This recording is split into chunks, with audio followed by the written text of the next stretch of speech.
Volvemos a mirar como hermanos, porque estamos haciendo de cada lugar de trabajo un puesto de combate, porque por fin y para siempre somos una sola fuerza. Argentinos, a vencer, cada uno en lo suyo, defendiendo lo nuestro. En ese momento no existía la CNN, digo, una guerra en la cual solo la Argentina solo tenía imágenes de un canal estatal, ATC, no había canales de cable en esa época, no teníamos acceso tan fácilmente como ahora a las televisiones extranjeras, y solo teníamos alguna imagen, toda la televisión era estatal en ese momento, solo teníamos alguna imagen cuando nuestros enviados en Estados Unidos, por ejemplo en Europa, nos contaban lo que ellos veían, que era material que los británicos liberaban. Es, en efecto, un momento histórico y ya no cabe ninguna duda. La unidad nacional está largamente demostrada y la unidad americana, específicamente la latinoamericana, ha asomado a la luz sin retaseos, irrumpió en la vida nuestra de cada día, sin dudas, esta madrugada. Mientras tanto, la unidad británica se está resquebrajando minuto a minuto. El opositor Partido Laborista Británico exigió hoy al gobierno de Margaret Thatcher que llevara el asunto del conflicto anglo-argentino ante las Naciones Unidas para solucionarlo allí sin más pérdidas de vida ni de elementos de ningún tipo. Es decir, la unidad, como digo, británica se resquebraja minuto a minuto y la dama de hierro evidentemente se está oxidando. Pero eso será cosa para que la juzgue seguramente la historia. Las cadenas americanas, a mí me consta porque yo los he visto trabajar acá, la guerra que libraron los periodistas fue en el Sheraton. No estaban concentrados toda la televisión, todos los enviados, y era una guerra psicológica en base a los partes y en base a las escasas fuentes que hablaban, pero no había forma de acceder a las islas. Una anécdota que la viví con Cardoso, él estaba en Naciones Unidas, yo estaba en la redacción de Clarín, el día en que un trascendido, porque no fue comunicado oficial, nunca lo fue, habló del hundimiento del Conqueror. En el mismo momento que yo le comentaba este parte a Cardoso por teléfono, Cardoso me decía desde Washington, yo no estoy viendo por televisión, porque hay una transmisión en directo desde el Teatro de Operaciones y el Conqueror está ahí navegando delante mío. Bueno, ese fue un ejemplo de cómo se manejaban las cosas. Buenas noches, señores. Así responde la ciudad de Buenos Aires, esto es todo el país, a la agresión británica. Esto es la Plaza de Mayo hoy y ahora. Es decir, que nos agredan, estaremos más unidos que nunca. Así está viviendo Buenos Aires ahora, este nuevo episodio que vivimos con serenidad y hasta con alegría, señores. La flota británica se aproximaba hacia el archipiélago malvinense, distribuida en 3 grupos. Los 2 primeros con 8 buques cada uno y el último con el resto de la flota. La fracción más importante de la flota inglesa se dirigió hacia las Malvinas y una parte fue enviada hacia las Georgias del Sur. Asís, luego de un breve enfrentamiento, se rinde, pero empieza una gran operación psicológica de la Marina Argentina y de la Fuerza Armada Argentina diciendo que se resistía en Georgia. No había forma de comprobarlo. Que se resistía en Georgia, guerra de guerrillas, que los lagartos eran personal militar tan especializado que podían estar en la nieve, en el agua. El destructor misilístico clase 27 Exeter de la Royal Navy se encuentra a punto de zozobrar. Según indicaron emisiones radiales captadas en esta ciudad, se refiere a Comodoro Rivadavia, ubicada a 1800 kilómetros al sur de Buenos Aires. Sigue diciendo el cable de Saporiti. La nave incursora británica fue alcanzada de lleno por un certero impacto misilístico de los Lagartos, el grupo especialmente entrenado de las fuerzas argentinas que resiste a la invasión británica en las islas Georgias. Guiado por una mira telescópica e infrarroja, el proyectil hizo impacto en la línea de flotación del navío y los marinos británicos están abandonando la nave antes de que se hunda en las aguas antárticas. Así era un tipo conocido en los defensores de derechos humanos, pero no era un tipo conocido públicamente. Lo que pasa es que al potenciarse tremendamente lo de Georgia y la rendición, lo puso en primer plano. Los ingleses utilizaron la denuncia de los suecos sobre la muerte de Dagmar Hagelin, y fue preso a Londres, con lo cual los ingleses colaboraron en poner un altavoz. Tuvimos armamento que no servía. Nosotros éramos clase 62, las armas que llevábamos para Malvinas era de la clase 58, o sea que fueron 4 años usadas esas armas, eran armas viejas. Los fusiles no andaban todos, había uno que le faltaba la aguja percutora y no lo sabíamos. Teníamos metralladoras PAM que eran usados por la Segunda Guerra Mundial.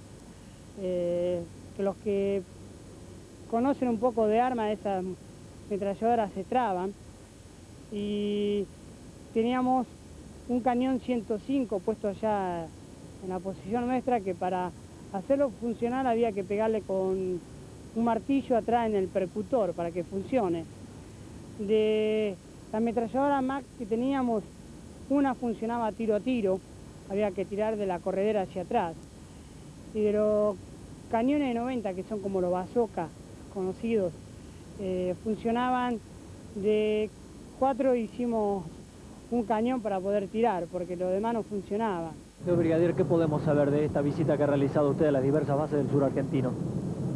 Usted que me ha acompañado a lo largo de este itinerario habrá podido comprobar, como lo he comprobado, de que el espíritu, la capacidad de la fuerza sigue exactamente igual que cuando venimos. Las primeras convivencias que tuvimos entre soldados fue buena, había un compañerismo muy grande, pero ya al pasar el tiempo, transcurrir los días, los soldados no se iban llevando bien, íbamos discutiendo, porque nosotros nos mandaban las encomiendas con las comidas y la iban robando entre los soldados. Yo me acuerdo que en aquellos tiempos, no sé si seguirá existiendo una revista Satiricom, mostraba lo que pasaba con las encomiendas.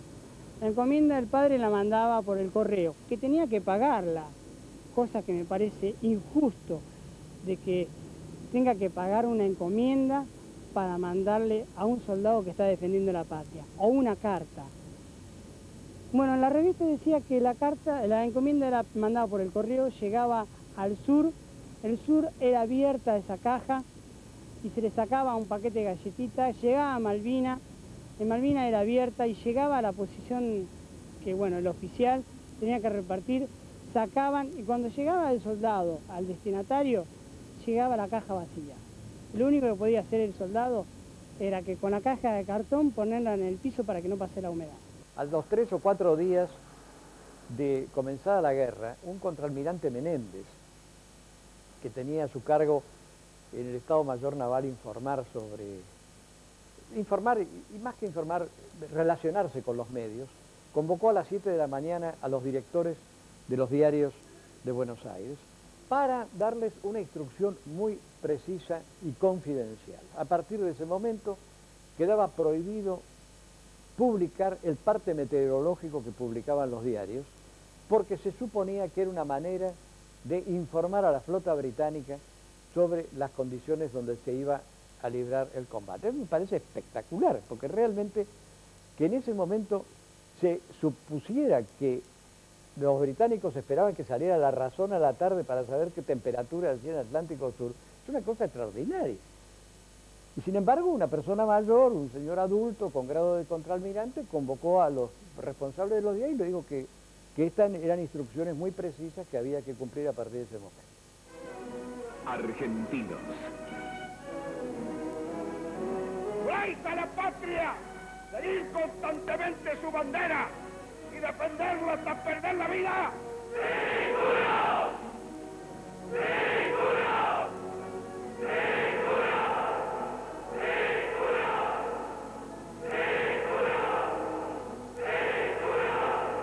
Argentinos, a vencer. La televisión estaba controlada por el Estado, de manera que ahí se creó, yo creo que la imagen triunfalista fue producto en un 80% de la televisión. Los diarios tenían alguna, digamos así, una cierta comunicación permanente con las agencias noticiosas, con los corresponsales extranjeros. Llegó un punto de que la zona nuestra era abatida por fuego de artillería inglesa y fuego de artillería argentina, habiendo soldados argentinos y soldados ingleses. Así que moríamos y no sabemos por qué bombas, si era bomba argentina o bomba. No me preocupo demasiado por las novedades del teatro de operaciones porque espero que las dé el Estado Mayor Conjunto. Es un orgullo para los argentinos la forma en que las noticias se dan, porque se dan con absoluta seriedad, con absoluta sobriedad, hasta a veces hasta con laconismo, pero jamás hemos faltado a la verdad. Y nosotros informando la verdad como lo hemos hecho hasta ahora, no adelantando y no creando expectativas inconvenientes, sabemos que la gente lo agradece porque hasta la propia Inglaterra periódicamente tiene que reconocer y a veces anticipa nuestros éxitos en algunos casos, porque nosotros los damos con mucha seriedad. Una de las imprevistas consecuencias de la Guerra de Malvinas fue la eliminación de canciones cantadas en inglés por las radios. Por eso, el rock nacional salió del pequeño reducto de programas aislados y ganó una difusión jamás soñada.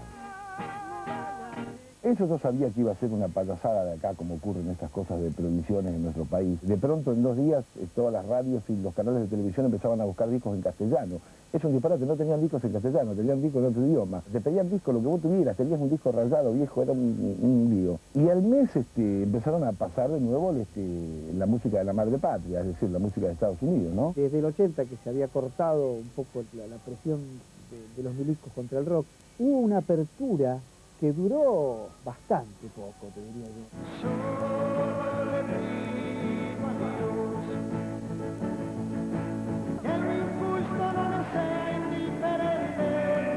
Yo les diría que tengan mucha fuerza y mucha paciencia. Yo sé que este es un momento muy difícil para todos nosotros, pero sería muy lindo. Como dije en algún momento, sería muy lindo si nosotros podemos hacer algo por ayudar. Cerú Girán está disponible para cualquier cosa que sea necesaria para mejorar esta situación, ¿no? Ojalá podamos.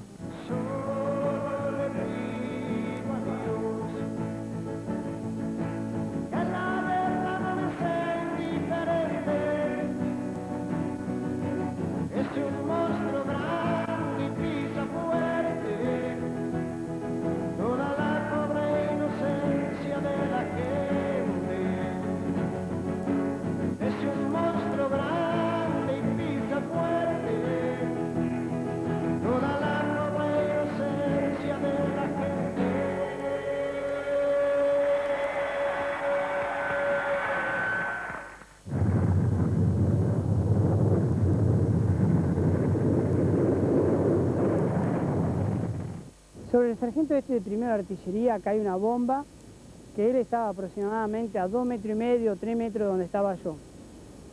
A él lo desintegró, a mí me afectó la cabeza porque tenía afuera de la posición tirando con el fusil y a otro soldado lo hirió en las piernas.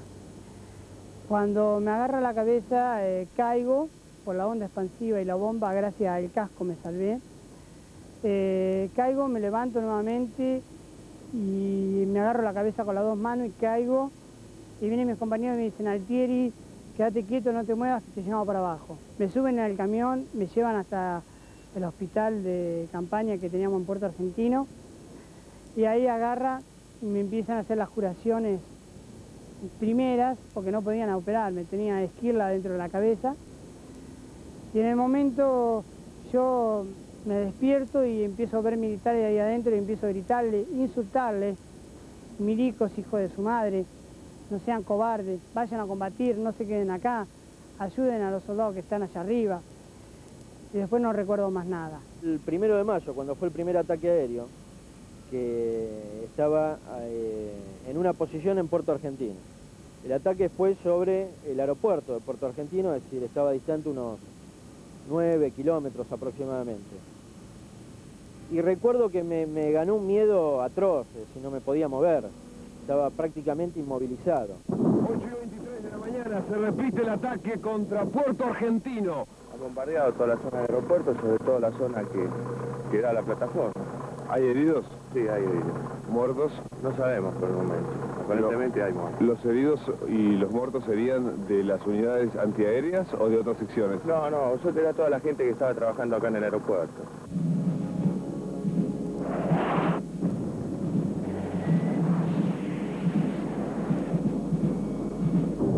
Fue la primera salida, fue el bautismo de fuego el día 1 de mayo, donde 3 integrantes de este grupo 6 de caza estábamos llegando a las islas con nuestras bombas y efectuando un ataque certero a la flota, y con el éxito volvimos al continente, a San Julián nuevamente, y con la suerte de haber logrado el objetivo, que fue alejar a esas fragatas que estaban cañoneando de hora temprana, ¿no? La flota estaba averiada.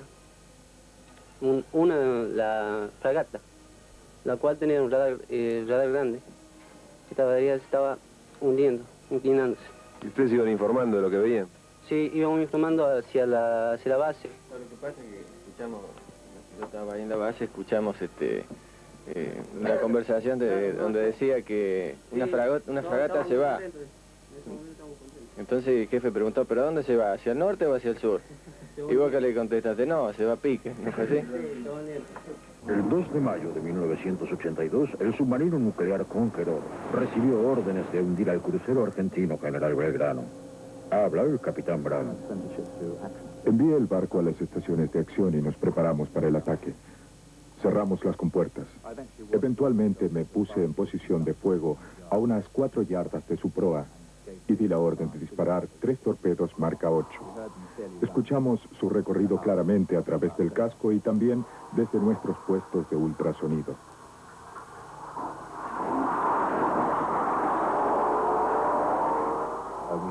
Escuchamos una explosión y recuerdo haber preguntado si habíamos dado en el blanco. Nosotros lo escuchamos también en nuestros equipos de ultrasonido y yo estaba mirando por el periscopio justo en ese momento. Recuerdo haber visto una bola de color naranja y humo que provenía del medio del crucero, y un poco después, otra vez el humo. En el momento que suenan los disparos, yo me asomo y veo que primero sonó uno fuerte y es como que lo paró en seco al crucero. Ni bien salí, ya estaba escorado el crucero, ya se veía mancha de petróleo, así que ahí yo me di cuenta que algo había pasado.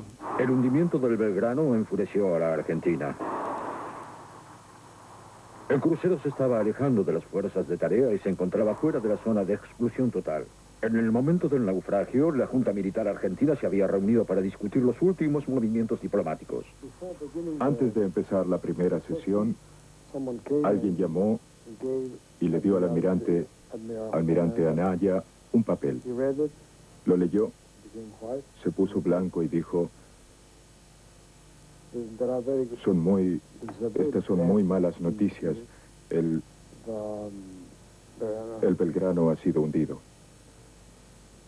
Entonces, la Junta Militar, principalmente Galtieri y Anaya, dijeron: no podemos seguir discutiendo bajo estas condiciones.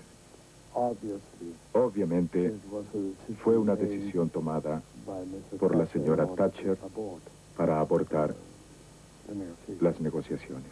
Cuando estuvimos subidos a las balsas, que para esto serían las 5 de la tarde, porque tardó 40, 50 minutos en hundirse, de los cuales tuvimos 20 minutos o media hora viendo si se podía salvar, vi la posibilidad de morirse, porque ahí estábamos a 5 centímetros del agua, que decían que uno en 5 minutos donde cayera el agua se moría. En caso que se pinche la balsa, yo empecé, lo primero que voy a hacer es le pido al teniente la pistola para pegarme un tiro, porque para qué voy a sufrir ahí 10 minutos. Así que lo que pensé toda la noche fue eso. Pensé en los familiares, en la gente conocida, y bueno, me daba un poco de lástima tener 19 años solo y la vida que se me cortaba así tan joven. A la tardecita, antes que anocheciera, lo correcto era levantar el ánimo de la balsa, que estaba medio caída, había silencio, y bueno, primero me puse a rezar y después me puse a cantar en voz alta a ver si era lo único que podía hacer yo para ver si levantaba el ánimo o que la gente pensara en otra cosa, pero no, el teniente me dijo que me callara, que ahorrara fuerza, que me iba a hacer falta más adelante. Al día siguiente se empezó a repartir la poca comida que había algunos terrones de azúcar, algunos chicles, así que estaba la naranja que yo había metido en el bolsillo, que la dividieron en 20 partes una naranja, así que les tocó medio gajo a cada uno más o menos. Un chicle y medio terrón de azúcar a cada uno, pero en ese momento lo que menos se siente es hambre. El lunes a la noche ya empezamos a ver los barcos de lejos, a ver luces, o sea que era cuestión de horas nomás que nos levantaran. Así pasaron las 32 horas hasta que, bueno, ya hasta que nos subieron a un barco. Lo primero que nos hicieron tomarnos los datos, los nombres. Calculo que yo que para mandar aviso a los familiares que como que va a aparecer en la lista de sobrevivientes.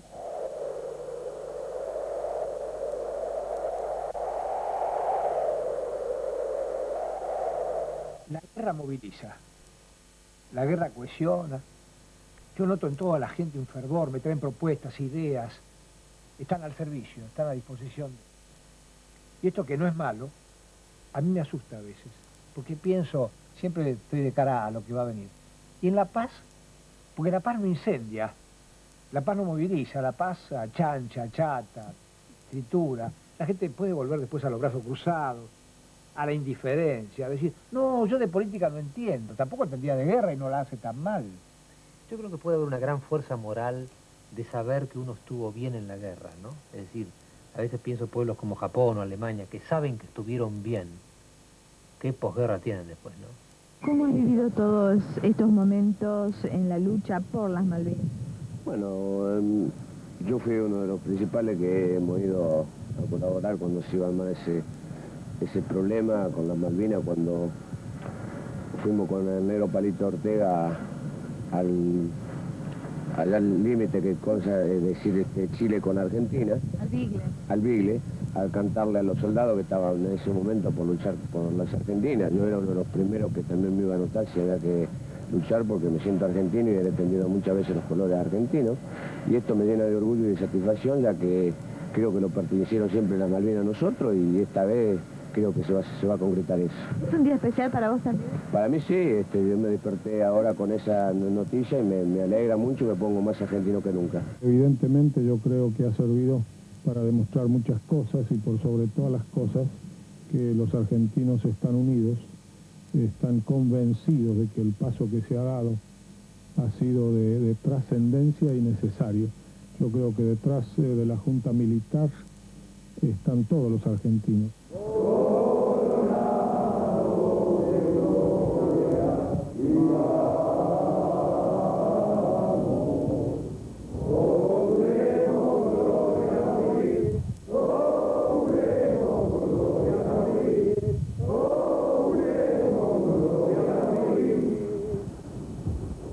Hoy aquí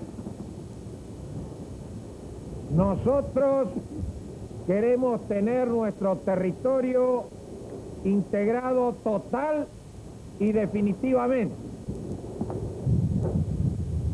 No miremos entonces con quién nos enfrentamos. Importa sí nuestra voluntad de vencer. La voluntad que han demostrado hasta ahora todos los que han tenido que luchar en esta guerra que Argentina no buscó, pero sí la quiere hacer el agresor, que trata de restaurar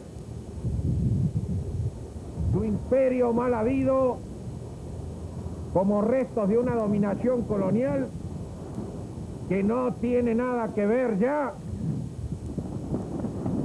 con la marcha del mundo.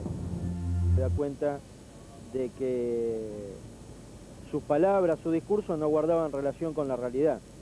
Él tuvo una actitud, él siempre dice que con la terminación del conflicto, con la rendición, salvó muchas vidas. Uno siempre le queda las dudas si en realidad salvó muchas vidas o si se perdieron muchas vidas con un resultado frustrante. Hay una nación entera que nos mira, que confía en nosotros. Y hay un mundo que también mira y está descubriendo a la Argentina.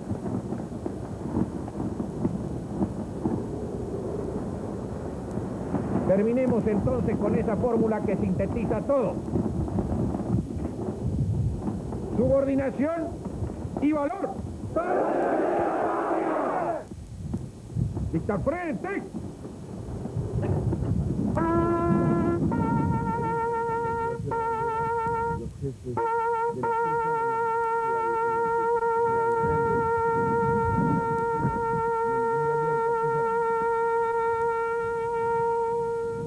Un apellido además con prosapia militar y guerrera, ¿no? Benjamín Menéndez, Mario. Hubo otros Benjamines Menéndez, hay otro Benjamín Menéndez.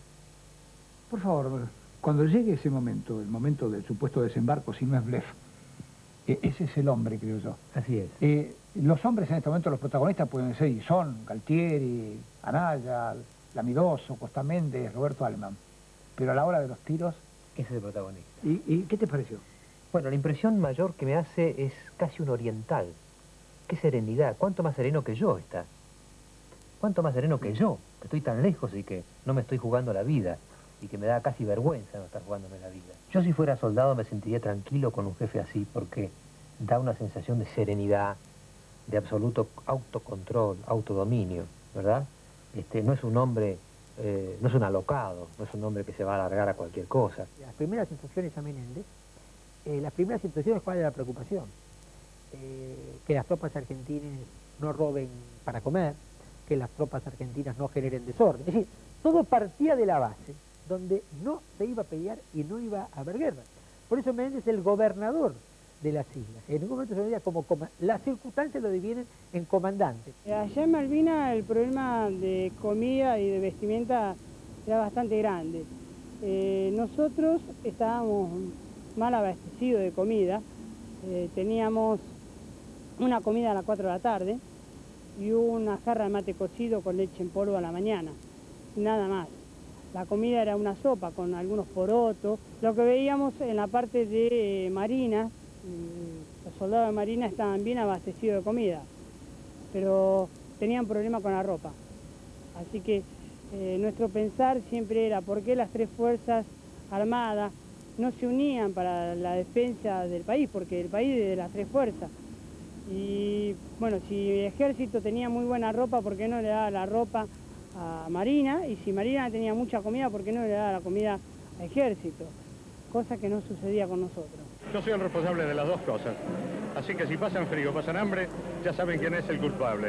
Yo les puedo asegurar que no pasan frío, porque tienen muchísimo abrigo, y van a volver con algunos kilos de más porque comen mejor que en casa. El efecto de este hecho de que estamos todos los días en primera página de los diarios, que los diarios ingleses que he leído en el continente europeo tenían titulares de este tamaño, y la verdad es que la primera vez que tengo memoria que la Argentina ha tenido esa atención, para bien o para mal, pero la ha tenido y la tiene. Hoy somos conocidos en el mundo. Después de 12 años prácticamente de lo que nos pudimos enterar nosotros era como para salvar un problema que había entre medio del gobierno. ¿Y usted cree que las personas que dispusieron la guerra lo hicieron convencidos o lo hicieron después, por ejemplo, de un ataque de alcohol? Los enteramos también, ¿no es cierto?, de ese hecho después que el comandante jefe que lo mandó allá era un hombre ebrio y lo dio indignación de lo que había pasado, porque nosotros cuando fuimos allá fuimos a defender una soberanía, con todo el orgullo, ¿no?, llevar nuestra bandera y defenderla hasta la muerte. Cuando usted habla de un comandante ebrio, ¿a quién se refiere? Al señor Galtieri. Buena oportunidad periodística. Buena oportunidad periodística. Muy buen periodista. There are just really three questions I'd like to ask. In the interest of objectivity, who, sir, do you believe was responsible for this attack upon us? En el interés de la objetividad, ¿quién cree usted, señor presidente, que fue responsable de este ataque contra nosotros? Contra... Vea.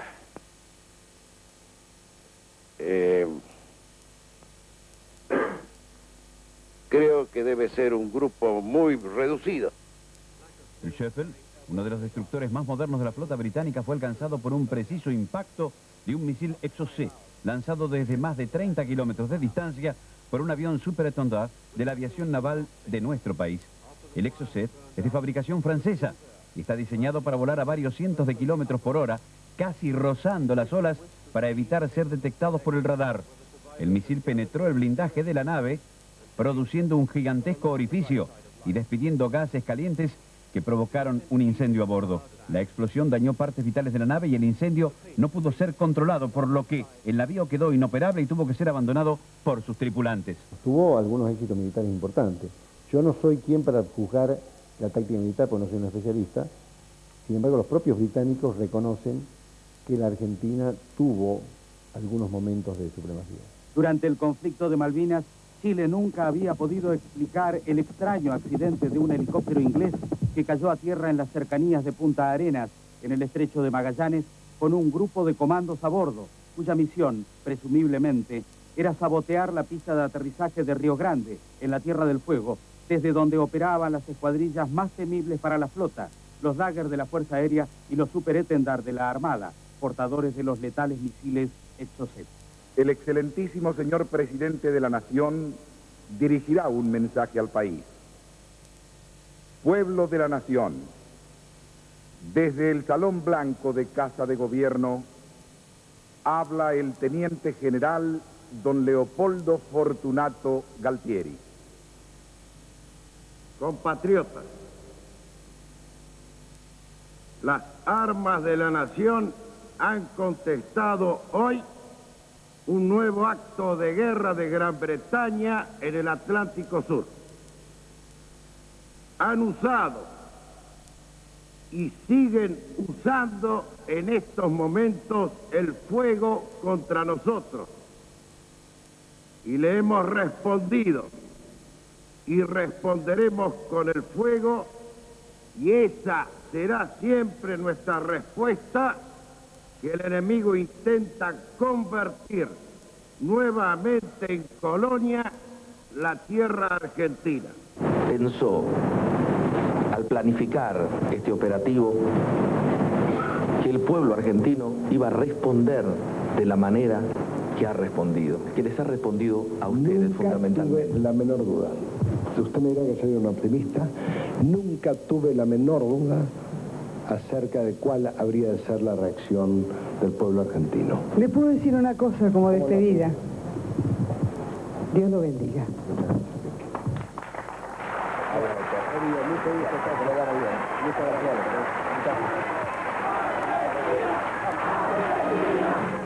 Yo creo que sería presuntuoso para aquellos que pensaron la campaña, que la llevaron adelante, decir cuáles fueron, medir la eficiencia de la campaña. ¿Por qué? Porque si pensamos en un producto, la publicidad informa, comunica valores de una marca, de un producto. Y está en la pantalla o en los diarios o en los medios en un tiempo concreto, ¿no? En una tanda, en una página, en un programa de radio. En este caso, lo que se estaba comunicando también en la campaña estaba permanentemente en los medios. Flashes, noticiosos, los diarios. Estábamos viviendo de alguna manera y desde Buenos Aires una guerra. Y estamos permanentemente informados.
personalmente me siento una especie de tonto, dentro de un grupo de tontos, que nos mintieron de la manera más descarada y no nos dimos cuenta.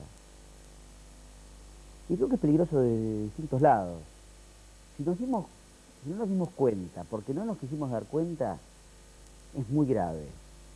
Y si creímos en la manera que creímos, y nos mintieron como nos mintieron, también es grave. Porque, ¿cómo te pueden tirar tanta carne podrida? Y nosotros, así, creer de manera tan ingenua, tan infantil. Es cierto que la Argentina fue absolutamente improvisada, mandó tropas sin entrenamiento, mandó tropas mal equipadas, mandó personal que no sabía cómo, digamos, con una estrategia militar más propia de la Primera Guerra Mundial que de fines de siglo. La guerra no estuvo planificada. Lo que se planificó fue exclusivamente el desembarco y la toma de las islas. La guerra no estuvo planificada y cuando uno analiza el desarrollo de las operaciones militares, está muy claro que no estuvo planificado. Una pregunta técnica. ¿Esto no va a replantear en el ejército un nuevo ejército? Es decir, ellos están peleando con profesionales que tienen 3 años de entrenamiento y armas muy sofisticadas. Quizá menos gente, más paga como profesionales y con armas muy sofisticadas. Nosotros tenemos un ejército de conscriptos, más gente con armas menos sofisticadas. ¿Tendremos que cambiar? Seguramente todas estas experiencias sirven para mejorar. Pero sí quiero llevarles a todos la tranquilidad. Esta es una circunstancia que se produjo no por falta de conocimiento técnico, sino porque el Estado Mayor General del Ejército se vio obligado a abordar rápidamente una operación cuyas circunstancias políticas se le presentaron de golpe. La situación de niño mimado que pretendían los militares respecto a las grandes potencias terminamos siendo, porque mirá, la parábola es que Argentina comienza abrazándose con Reagan y termina abrazándose con Fidel Castro, ¿no? Durante ese periodo de 2 meses. Cuando interviene Estados Unidos como mediador, Alexander Haig, me parece que se estaba cumpliendo algo que la estrategia argentina contemplaba, que era involucrar a Estados Unidos en un arreglo. Lo que no se contemplaba es que los argentinos concebían un solo tipo de arreglo, que era que las islas queden para la Argentina y que Gran Bretaña se retire. En tanto, el general Alexander Haig, excomandante de las fuerzas de la NATO, realiza varios viajes a Londres y a Buenos Aires, con el propósito de lograr un entendimiento de ambos gobiernos y evitar un enfrentamiento armado. Tanto las deliberaciones con el gobierno inglés como sus propuestas para los argentinos no prosperaron en ningún sentido. El almirante Jorge Anaya, de la línea dura de la Junta, insistió en que no retrocederían. Me dijo, nada me enorgullecería más que ver la sangre de mi hijo menor, en este momento en Malvinas, derramada sobre esa tierra.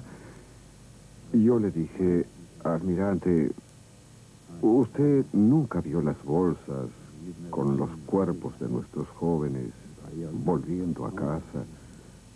Y creo que le convendría reconsiderar su declaración. Y tenemos elementos para pensar que Margaret Thatcher, una de las razones que la impulsan a seguir esta guerra, que puede llegar a ser catastrófica para ella, ha sido que recuperó popularidad, que la estaba perdiendo por su política económica, estaba perdiendo elecciones y evidentemente su popularidad iba hacia el suelo por los 3 millones de desocupados. Y de golpe, apelando al momento de crisis que ella misma creaba a su país, ¿verdad?, recuperaba popularidad política. Y esa sería, de ser cierta esa motivación, sería una actitud criminal de la señora Thatcher. ¿Me perdonan? Porque comprometer en una guerra a un país, nada más que por razones de política interna, la palabra más suave es criminal. Yo creo que el momento que se estuvo más cerca de alguna negociación sensata fue cuando se habló de las 3 banderas, Naciones Unidas, en fin, Gran Bretaña, también se mencionó a Estados Unidos, se habló de 4 banderas, y la Argentina naturalmente. Ahí empezaron las tensiones internas de las 3 armas, donde había algunos que eran, entre comillas, más patriotas que otros, y los más patriotas al final ganaron. Creo que cuando se terminó la mediación, ¿qué hizo Estados Unidos? El día después de terminar la mediación, se puso del lado británico, lo declaró públicamente y comenzó a suministrarle, y hay pruebas de que antes comenzaron a suministrarle pertrechos bélicos. Hay que tener en cuenta que el esfuerzo británico para llegar a Malvinas es muy alto porque tenían que hacer un puente logístico, naval y aéreo de gran magnitud de la isla de Ascensión, porque los países latinoamericanos hicieron causa común con Argentina y, por lo menos públicamente, no podían, los británicos no podían usar los países latinoamericanos o vecinos como base para aprovisionamiento de las tropas, con lo cual era y Estados Unidos apoyó mucho ese esfuerzo. ¿Cómo analiza usted la posición norteamericana? El análisis es muy sencillo. Estados Unidos es aliada de Gran Bretaña. Ha ido a 2 guerras mundiales por Gran Bretaña. Forma parte de las Naciones Unidas, en la cual participa con Gran Bretaña. Y es evidente que ha tomado partido del lado de Gran Bretaña. Al tomar partido por Gran Bretaña en su conflicto con la Argentina, ya no puede estar más asombrado. La afirmación de que nunca ha sido más importante reafirmar los comunes intereses y valores que unen a la Argentina y a Estados Unidos y reiterar nuestro compromiso de cooperación en este hemisferio y en el mundo entero, no es coherente con la actitud de su gobierno y resulta incomprensible en las actuales circunstancias. Firmado, presidente Galtieri. Y señores, esta carta legítimamente la firma el presidente Galtieri, pero en verdad la pensamos 28 millones de argentinos con el presidente Galtieri. Que los prepotentes del mundo vayan descubriendo qué cosa es la Argentina. ¿Cómo me gustó la carta de Galtieri de hoy? ¿Será ser oficialista eso? El 21 de mayo, bajo condiciones de mal tiempo que impedían la actividad de los aviones, varios buques británicos ingresan al estrecho de San Carlos y se inicia el desembarco de tropas.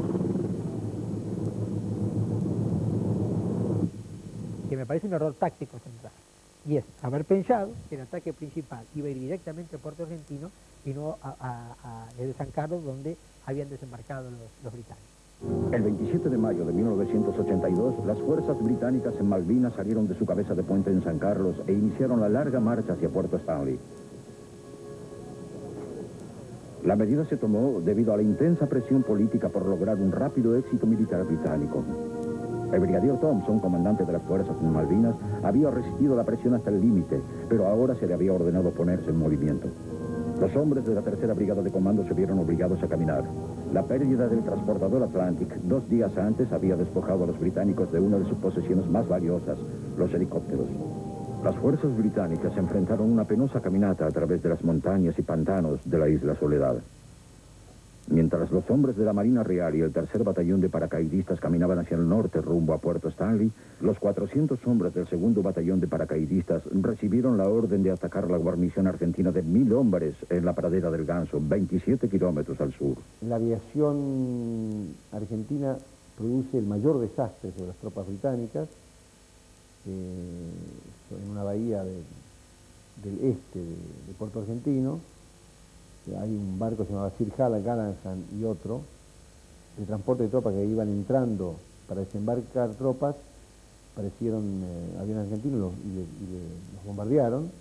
Fue un desastre, perdieron muchos hombres, y eso provocó, dentro de las malas noticias que llevan al continente, provocó en la Junta Militar un cierto optimismo, porque parecía que ese bombardeo iba a detener la ofensiva final sobre Puerto Argentino y iba a darle más tiempo. Muy por encima del campamento de Fitzroy, un puesto de observación argentino en Monte Harriet rastreaba la llegada de los barcos. El mayor Carlos Arroyo. En las posiciones mías, que estaban en la ladera del Monte Harriet, teníamos acceso visual de Bluff Cove, Fitzroy y toda la zona aledaña a Bahía Agradable. Una mañana, los observadores míos me indican de que hay movimiento de barcos sobre esa zona. Verifico lo que me dicen los observadores y doy la novedad al comando superior.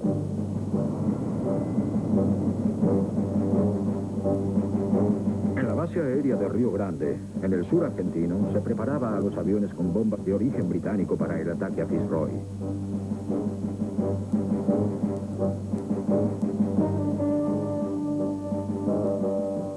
Vimos a los aviones pasar zumbando, probablemente a la altura del mástil o algo así. Ocurrió en un segundo. Miramos inmediatamente. Yo miré y el color no era claro. Y entonces, casi simultáneamente gritaron 3 o 4 hombres. Dieron en cubierta. Yo también gritaba, dieron en cubierta. Fue un gran golpe. Todo el infierno se nos vino encima. El miedo que tuvimos todo el tiempo. Pudimos sentir el espanto verdaderamente materializado.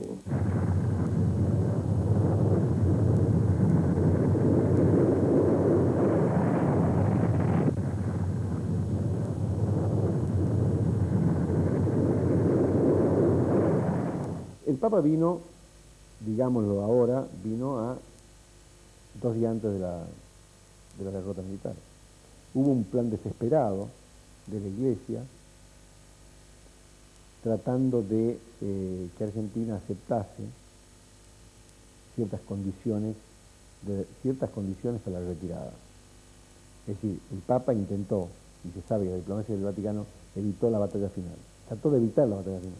Pido a Dios que se traduzca en realidad operante la profunda convicción de que es necesario poner todos los medios posibles para lograr una paz justa, honrosa y duradera. Cuando llegó el Papa nos empezamos a dar cuenta de que algo no funcionaba. Pero la acción psicológica era muy fuerte, Los medios estaban permanentemente informando. Y la publicidad dentro de este contexto cumplía un papel chiquito. No por ello menor, pero fue muy importante al comienzo. Ya al final ya estaba. Comunicado del Estado Mayor Conjunto número 161.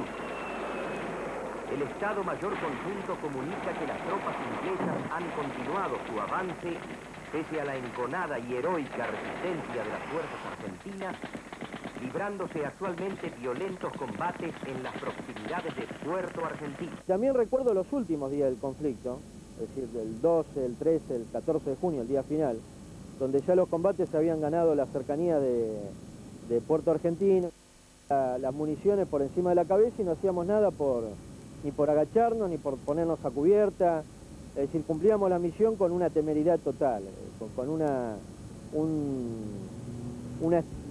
extrema claridad de lo que significaba comprender el combate. He visto situaciones que uno podía considerar de arrojo, pero en realidad era que estaban conmocionados y choqueados por la experiencia de tener una gran despreocupación por lo que sucediera por la vida de uno. Durante la noche del 13 al 14 de junio tuvieron lugar en los montes William, Tumbledown y Supper Hill los más violentos combates entre la ofensiva colonialista y la defensa argentina. Desde la madrugada, con un fuerte apoyo de artillería y bombardeo naval, los británicos efectuaron el ataque final sobre las posiciones defensivas argentinas. El desenlace final se aproximaba. En el frente, aún permanecían algunas unidades librando encarnizados combates ante el enemigo que avanzaba muy cerca de la ciudad. Los ingleses nos habían dicho que ofrecían el cese del fuego porque consideraban que ya los argentinos habían demostrado su valentía, su bravura en el combate y que todo lo que viniera después eran muertes inútiles, cosa que yo compartía, porque por lo que me había contestado el general Galtieri no había ninguna otra posibilidad ya. Incluso yo le pregunté si yo podía esperar algún refuerzo o algo, y me dijo que no me podía prometer nada. A las 10 de la mañana se había ordenado el repliegue total de las tropas. Y a las 13 horas, el general Mario Benjamín Menéndez firmaba la rendición ante el general Moore. Yo vivía la situación en el terreno, sabía que nos quedaban pocas horas de resistencia y quería evitar la derrota y quería evitar más muertes. Y entonces lo propuse. Me dijeron que no, entonces acepté las responsabilidades que derivaban de parar la cosa. ¿La tomó usted? La tomé yo. No Galtieri. No. No. Después se me autorizó, alguna vez que acepté la tregua, a conversar con los ingleses siempre que no aceptara ningún compromiso político. Entonces lo único que podía negociar era una rendición honrosa de mis tropas, como lo hice. Esa es la gran carga histórica que tiene el general Menéndez. Y hasta que los comandantes militares o los responsables de la conducción estratégica del conflicto en aquel momento no hablen, no revelen, no develen cuáles fueron los motivos que llevaron a la rendición de Puerto Argentino, los argentinos nos vamos a quedar sin conocer cuál fue la verdad de la historia que se vivió en aquel momento. Y en términos militares, como decíamos, una derrota de Gran Bretaña era inaceptable para Estados Unidos y para la OTAN. Todavía en aquel momento la confrontación con la Unión Soviética dominaba la realidad internacional. Yo creo que Menéndez pudo haber demorado el éxito británico, pudo haberle causado más bajas a los británicos, pero es muy difícil que Menéndez, por más aciertos que hubiese tenido en la conducción táctica, hubiera obtenido otros resultados. Mientras las tropas victoriosas británicas, su comandante, el general Moore, tomó prestada una frase del duque de Wellington y dijo: fue una maldita cosa rápida.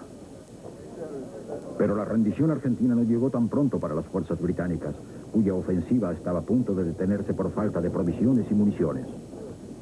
Estaba viendo eso, yo estaba en una posición, no sabía que había culminado el conflicto, seguían los combates porque había desplazamiento de tropas inglesas y argentinas en el frente donde estábamos nosotros, en una península. Habíamos llevado una radio a una península que estaba enfrente de la ciudad de Puerto Argentino, y cuando vuelvo a la posición veo que bajan la bandera argentina e izan la bandera inglesa.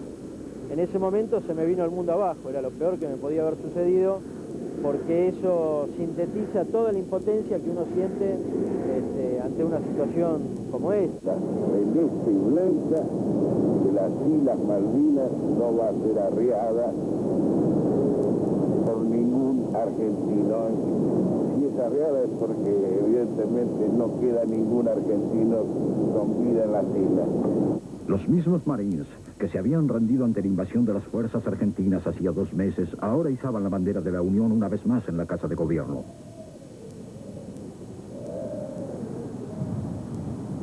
Cuando las primeras unidades británicas entraron a Stanley, la capital de las Malvinas era un caos.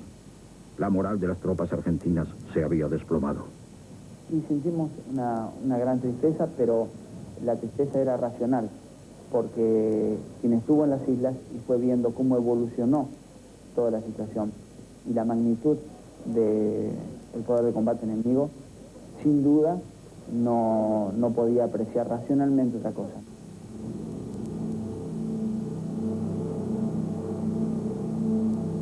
El combate de Puerto Argentino ha finalizado. En Buenos Aires, el presidente Galtieri aceptó la derrota y pidió calma a la nación. Lucharon con esfuerzo supremo por la dignidad de la nación. Los que cayeron están vivos para siempre. Pero de la misma manera que ese gran fervor, esa gran esperanza, ese gran entusiasmo, el día que se comunicó que habían cesado las operaciones y que Argentina se había rendido, que fue una cosa para la gente no informada, fue una cosa absolutamente brusca, tremenda, fue un golpe tremendo. La frustración provocó una reacción popular inmensa, y ese entusiasmo transformó en una frustración y una violencia increíble, y el gobierno se cayó en ese momento, un día después. Hubo una manifestación donde algunas semanas antes miles de personas habían ido a celebrar la recuperación de las Malvinas. Galtieri hace un discurso desde el balcón de la Casa de Gobierno y anuncia que se va a continuar la guerra desde el continente. Anuncia la continuación de la guerra. Y esa misma noche los generales se reúnen y lo deponen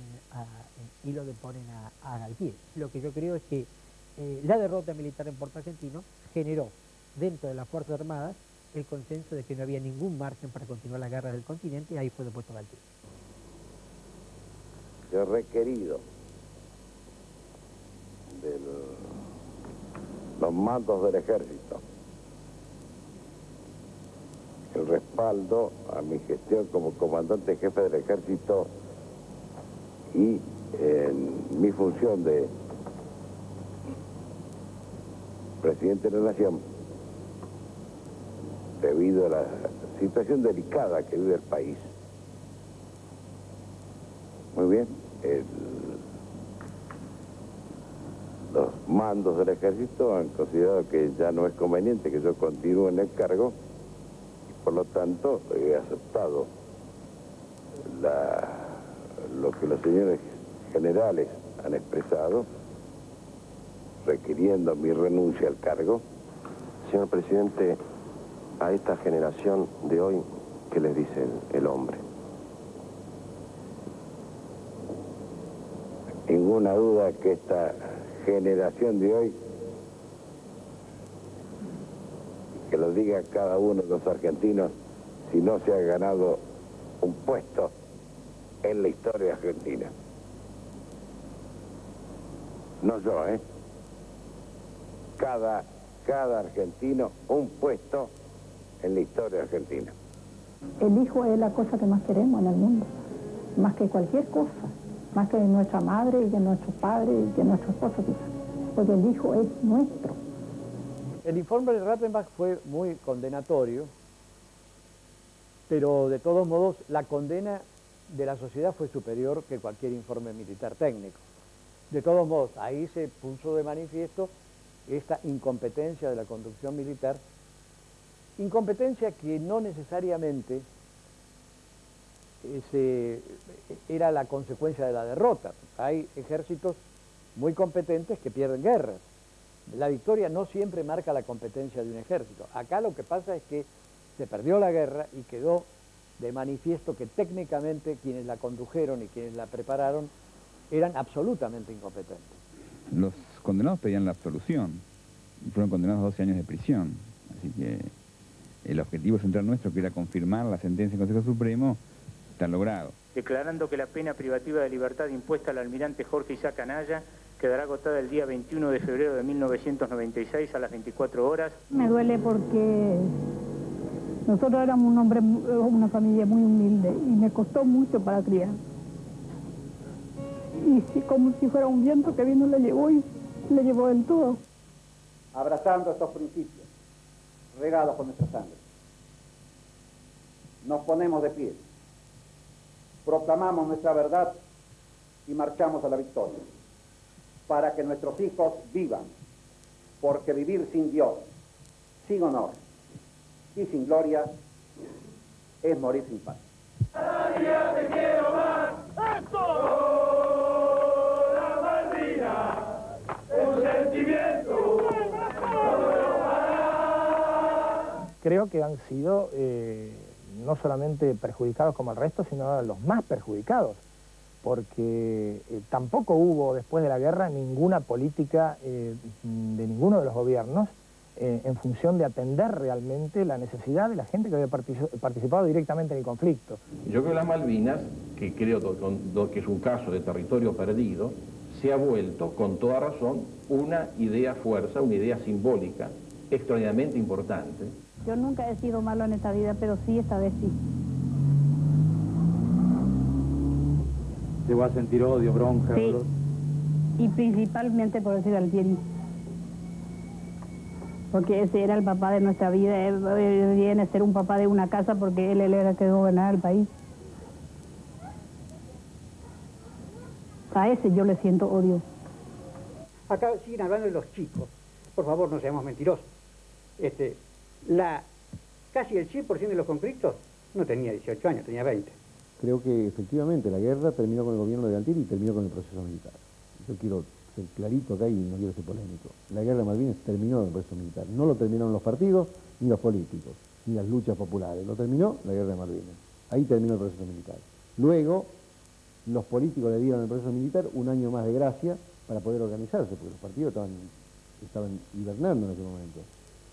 Con lo cual, se llegó así a octubre del 83 con la elección de cuando se realiza Alfonsín. La señora Thatcher en algunos aspectos se fue de lengua, cuando dice que parte del mérito de que Argentina haya retornado a la democracia es producto de ella. Me parece absurdo, hasta una actitud agresiva. Pero derrotamos una junta militar y como resultado regresó la democracia a Argentina. Y esto es muy positivo. Además de recuperar las Islas Falkland por voluntad de sus habitantes. El ex dictador chileno y la ex dama de hierro tomaron el té juntos en Londres, pero el encuentro no fue confidencial. La entrevista televisada fue vista en directo por 50 millones de personas. I know how much we owe to you for your help during the Falklands campaign, for the information you gave us, communications, and also the refuge you gave to any of our armed forces who were able, with their shipwreck, to make their way to Chile. Some people in Argentina have actually asked us, is there an Argentine angle to this election? Could you please comment on that? There is an Argentine angle in that the sovereignty claim is always, the Argentine sovereignty claim is always in everyone's mind, and it comes up in all the election speeches, and resistance to the sovereignty claim is about the first thing that every candidate mentions in his speech. What I think one can say is that it is not an issue that divides candidates. I don't think you can divide candidates into Los Duros and Los Blandos. They're all really taking the same point of view, which is that the Argentine sovereignty claim must be resisted. El gobierno británico anunció que extendería la zona de exclusión en torno a las Islas Malvinas, como represalia a la inclusión en el texto constitucional de una cláusula que reivindica la soberanía argentina sobre esos territorios. El ministro del Interior británico, Michael Howard, se encuentra en nuestro país para intercambiar información. This is an issue on which our position is very clear. Nuestra posición en ese es clara. No hay nada que discutir, no hay nada que negociar. No encontramos que exista nada con respecto al tema de la soberanía de las Islas Falkland que deba ser discutido o negociado. No se ha intentado la llamada seducción desde hace 30 años. Se ha intentado desde hace mucho menos tiempo. Yo creo que desde hace 160 y pico de años que no le encontramos una vuelta al tema. Yo creo que en este momento hay un camino muy difícil, pero es el único que hay. El canciller Guido Di Tella está en las antípodas de la creencia que sostiene que la mejor forma de seducir es no seducir. Le envió a los Kelper 600 libros de este simpático personaje. Y lo cito Winnie Pooh, un ejemplar por cada familia. Y una tarjeta de felicidades para las fiestas de fin de año. Me pareció simpático. Me pareció que era de las cosas más útiles que podíamos hacer en este orden menor. Vamos a buscar el modo de traerle la Navidad a todos. No dejo de llamarme Winnie Pooh. Ese soy yo. Familiares decaídos en la guerra de Malvinas viajaron esta mañana al archipiélago después de intensas negociaciones entre los gobiernos argentino y británico que posibiliten en el futuro inmediato la continuidad de las visitas. Desde el embarque, un grupo de excombatientes acercaba un clima de euforia mezclado con una extraña felicidad de reencontrarse con los seres queridos. Contenta y triste. Las lágrimas tienen que brotar, ¿no es cierto? Pero contenta porque voy a poder ir, llevan flores y todo para poner, que voy a llevar a traer tierra, que voy a traer piedrita, que esas cosas que uno tiene. ¿Cuáles fueron las últimas noticias que había recibido de su hijo? No, recibimos 2 cartitas de él nomás. 2 cartitas solas y después no recibimos más hasta que nos dijeron que había fallecido. Que lo habíamos perdido. Y bueno, por eso Dios lo eligieron, creo, a todos. No sé cómo hablar, la verdad.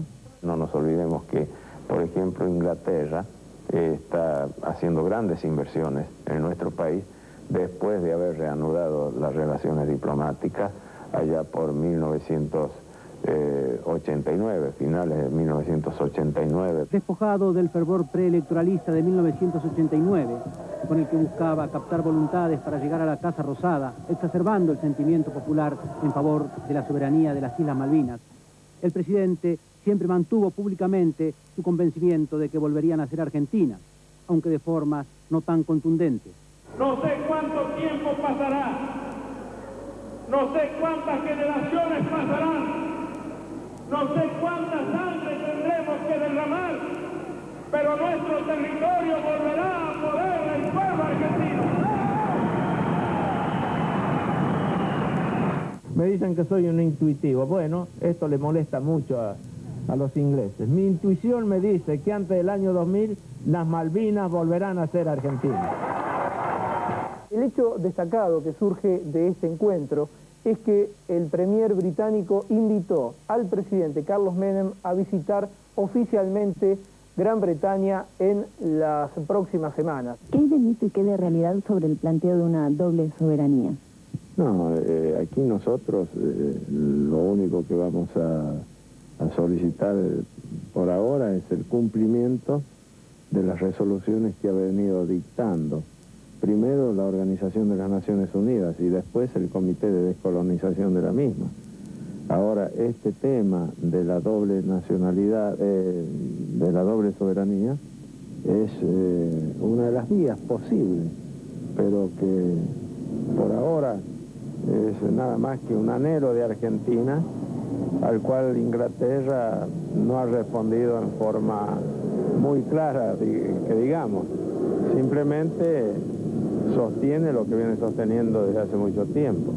No hablar sobre el tema de la soberanía sobre las Malvinas, y nosotros sostenemos lo contrario. Durante una reunión de 2 horas calificada como exitosa, Blair invitó a la Argentina a sumarse junto con Gran Bretaña a la discusión de los grandes temas geopolíticos mundiales, lo que fue aceptado de inmediato por nuestro jefe de Estado. Entre los acuerdos figuraron perfeccionar las relaciones entre ambas cancillerías, trabajar juntos en misiones de paz, luchar contra el tráfico de drogas, el terrorismo y el crimen internacional, proteger el medio ambiente y usar pacíficamente la energía nuclear. La política de reclamar la mediación del presidente Clinton para los conflictos que tiene la Argentina en el exterior carece de sentido. Es decir, forma parte de esta especie de ficción, pero es una ficción inofensiva, ¿no? Digo, comparada con la de la guerra que destruyó algo de la poca confianza que quedaba en el país, en general, sobre el país, sobre su destino, fue destruido por esta guerra insensata. Creo que el desembarco argentino en Malvinas empeoró la situación que tenía nuestro país respecto a las islas. La empeoró por una razón muy simple. Creó una situación de tensión militar, provocó una guerra, creó una base militar en la zona que no existía y condujo esta situación a la cual estamos ahora, en la cual los habitantes de Malvinas están más cerca de la autodeterminación que de pertenecer a la Argentina, a la jurisdicción argentina. Los isleños jóvenes tenían una actitud de mucha hostilidad hacia las tropas argentinas y otra era la actitud de los isleños más ancianos, los que habían dependido más de la asistencia argentina y habían gozado de los beneficios del acuerdo de 1971, fundamentalmente en los traslados sanitarios, el traslado de materiales a las islas y la tarea que desarrollaban algunas empresas nacionales que estaban instaladas en las islas, el caso de YPF, del Correo Argentino, del ADE, que les brindaban, digamos, un suministro de beneficios que los ingleses en ese momento no se lo daban porque los isleños eran considerados una población colonial. El estatus jurídico de ciudadanía que tenían eran de habitantes de segunda categoría, es decir, una categoría de colonia. Hoy son ciudadanos ingleses con plenitud de derechos y obligaciones, pero en ese momento eran personas que estaban aisladas del mundo jurídica y físicamente. Buenas noches. Estoy transmitiendo desde el Town Hall, que se llama el municipio, diríamos, de la capital de las Malvinas, que aquí los isleños llaman Falklands. En primer lugar, no creo que exista un proceso de negociación que haya que encarar, sino un proceso de toma de conciencia por parte de los argentinos de que la soberanía de estas islas va a ser decidida por la gente de las islas, y la gente ya ha tomado su decisión es que quieren ser británicos. Esos cementerios tan prolijos y tan cuidados dan la sensación de que alguien se ha preocupado, no sé quién, el gobierno británico, los isleños, no sé quién, pero alguien se ha preocupado por dejar en claro que se respeta a quien ha perdido la vida allí. Dicho lo cual, creo que cuando hay ese presupuesto básico de dignidad, existe la posibilidad del diálogo. ¿Por qué la gente de las Falklands no quiere hablar con la gente de la Argentina? Sencillamente porque Argentina continuamente está tratando de impedirnos hacer lo que legítimamente como pueblo queremos hacer. Durante todo su periodo, el presidente Menem ha amenazado tomar las islas para el año 2000. ¿Es esta una posición razonable? No me parece. Dice que va a ondear la bandera en las Falklands en el año 2000. La política de seducción fracasó porque la comunidad isleña es una comunidad muy cerrada, que está aislada del mundo, y que siempre tuvo una relación de subordinación con el Reino Unido. Cualquier política de recuperación de Malvinas tiene que pasar por la relación exclusivamente con el Reino Unido. La comunidad de británicos que viven en la isla no puede decidir su futuro. El problema de Malvinas es un problema de descolonización. El momento quizás más importante de hoy en cuanto a lo protocolar fue el encuentro con la reina de Inglaterra. Esto que no ocurría desde hace muchas décadas en la Argentina entre un presidente argentino y una reina inglesa. La ceremonia se realizó en el Palacio de Buckingham. Se entonaron los himnos de cada país, el presidente Menem recorrió entre soldados británicos haciendo el reconocimiento de las fuerzas. El clima, dicen, de la reunión fue de absoluta cordialidad. Durante el almuerzo hablaron de la Argentina y también de América del Sur en general, pero no se tocó el tema de las Islas Malvinas en absoluto con la reina de Inglaterra. También se dieron regalos. Hubo regalos que entregó el presidente de la Nación a la reina de Inglaterra. Básicamente le dieron un cuadro de la pintora Leonor von Endelberg y también un poncho de vicuña que fue entregado al duque de Edimburgo.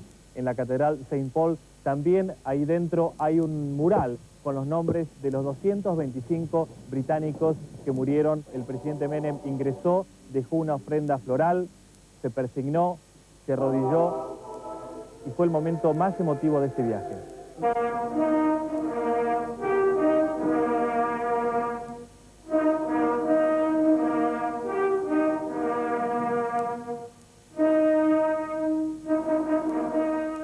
La estadía del príncipe Carlos en la Argentina era previsible y estrictamente protocolar, hasta la cena de honor que el presidente Menem le ofreció al heredero de la corona británica. Allí, durante el discurso, el príncipe sorprendió con su argumento. Mi anhelo es que el pueblo de la moderna y democrática Argentina, con su apasionado ahínco por preservar sus tradiciones nacionales, pueda en el futuro vivir en la amistad con otro pueblo de otra democracia moderna, aunque más pequeña, ubicada a unos cientos de millas de su costa. Mira, yo lo que siento acá por el epitafio que tenemos, el monumento de los caídos en Malvinas, es algo que me enorgullece mucho porque lo tenemos justo enfrente de la Torre de los Ingleses. Seguimos, como quien dice, en rivalidad. La gente tiene un lugar donde venir y honrar a nuestros compañeros. Mismo nosotros, para un 2 de abril, llegamos acá y hacemos una ofrenda floral por cada uno de ellos, ya que no podemos ir a Malvinas. Nosotros venimos y nos recordamos de ellos acá, de cada uno de ellos.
Ellos quedaron aquí, hermanados con la tierra.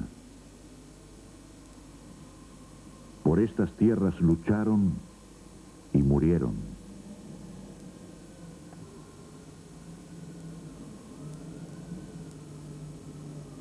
Son argentinos como estas islas.